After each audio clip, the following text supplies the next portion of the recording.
Hello friends, in the last lecture we have discussed what is equilibrium.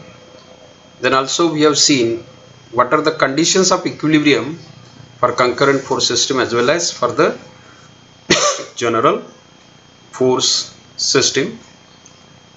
After that we have seen to verify whether the body is in equilibrium or not, we have to draw a free body diagram, and for that we have discussed what are the different types of active forces, different types of reactive forces, how they generate depending on the types of surfaces and types of supports. And then with this information, finally, to verify whether the body is in equilibrium or not, we'll have to draw a free body diagram. Up to this we have discussed in the last lecture, and using these concepts let us see how to solve the numerical examples. Let us take this first example. Two cables, this is a cable AB and AC. Two cables are tied together at point A and loaded as shown in figure. If P, this P is equal to 640 Newton, find the tension in each cable AB and AC. So this is a numerical problem. Okay, this length is given 28 centimeter, this is given 96 centimeter. So I think this angle we can calculate, this angle. Okay, so what will be this angle? This angle, if you take tan of this you will get this angle is 73.73 degrees. This angle is given 36.86, and this P is also given 640 Newton. Now let us assume if I cut these two cables at this point like this. Okay, I will cut these two cables and I will assume the tension in cable AB is T1 and tension in the cable AC, which is horizontal, that is T2, and this 960 Newton is a given force. So as you know, all forces, they are acting at point, where they are acting at point A. They are all passing through point A. So what is your conclusion? Which is a type of force system? This is a concurrent force system. And to verify the equilibrium of this concurrent force system, we know the conditions of equilibrium. Total summation of horizontal forces should be equals to 0. Total summation of vertical forces, it should be equals to 0. Now this force T2 is horizontal and 960 is a vertical. There is no need to resolve. Only we will have to resolve this. So T1, how we will resolve? Horizontal direction, T1 cos theta and T1 sin theta. Similarly, this 640, how you will resolve? Horizontal component will be acting to the left and vertical component will be acting upwards, whereas T1 horizontal component to the right and vertical component will be upwards. So resolution, I hope you understand. We did a lot of exercise on resolution in the unit number 1. So write down summation of Fx equal to 0. So I will write down T2, force acting to the right and upward forces, we are taking it positive. That's why T2 plus T1 cos 73.73, it is acting to the right and that's why I have taken it positive, minus 640 cos 36.86 acting to the left, that's why I have taken negative. 640 cos 36.86, total must be equals to 0. If you solve this equation, you will get T2 plus 0.28 T1 equal to 512.066. We call it equation number 1. Then take summation of y. Summation of y equal to 0. You see, vertical component of T1 will be acting upwards, so T1 sin 73.73, I have taken it positive. Vertical component of 640 will be acting upwards, that's why I have taken plus 640 sin 36.86, and 960 acting downwards, that's why I have taken minus 960 equal to 0. If you solve this, directly you will get 0.959 T1 equal to 576.088, and from this you will get T1 equals to 600.717 Newton. Substitute this value of T1 in equation number 1, you will get T2 will be equal to 343.86 Newton.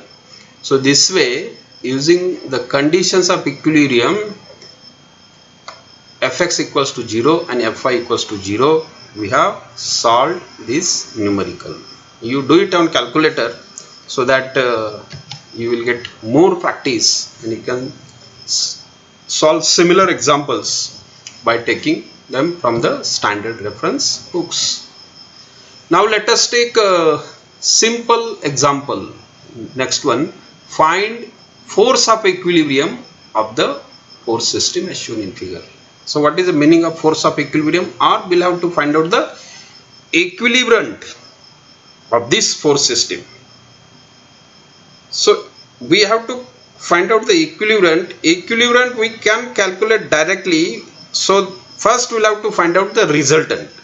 And if you calculate the resultant, we know equilibrant is acting in opposite direction of the resultant. This is equilibrant which is acting in opposite direction of resultant, and magnitude of resultant and equilibrant is always same.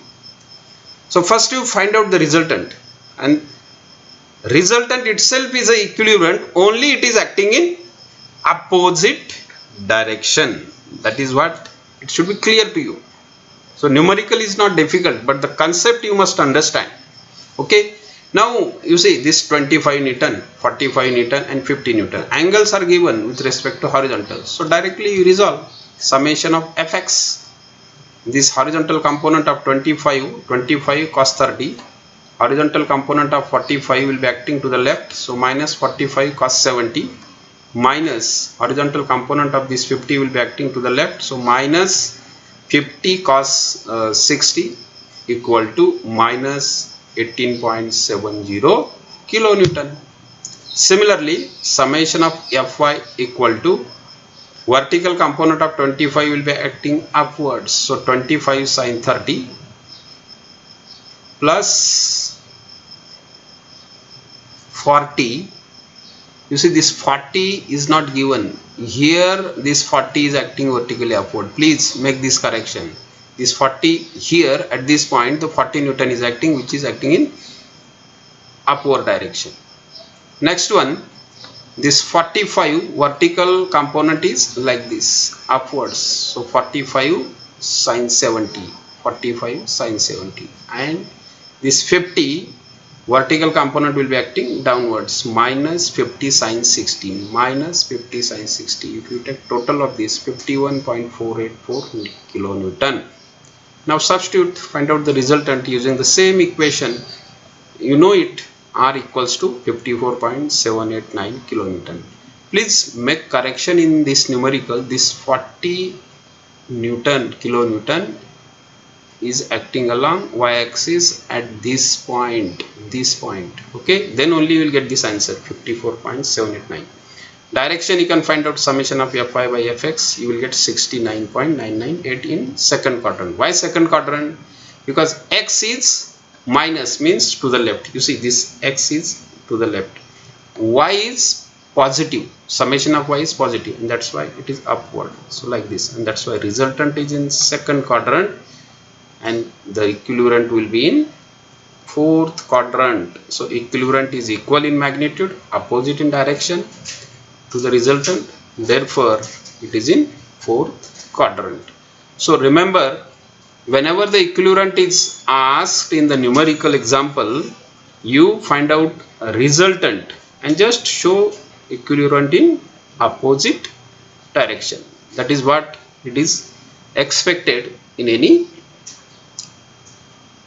this numerical. Okay, so I hope you understand both of these numerical examples which we have solved using the conditions of equilibrium on concurrent force system. Remember, whatever examples which we have solved today, they are based on concurrent force system.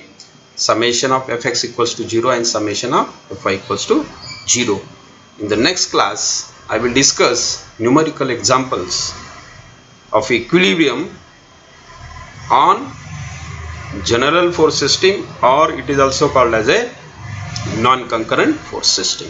Thank you very much.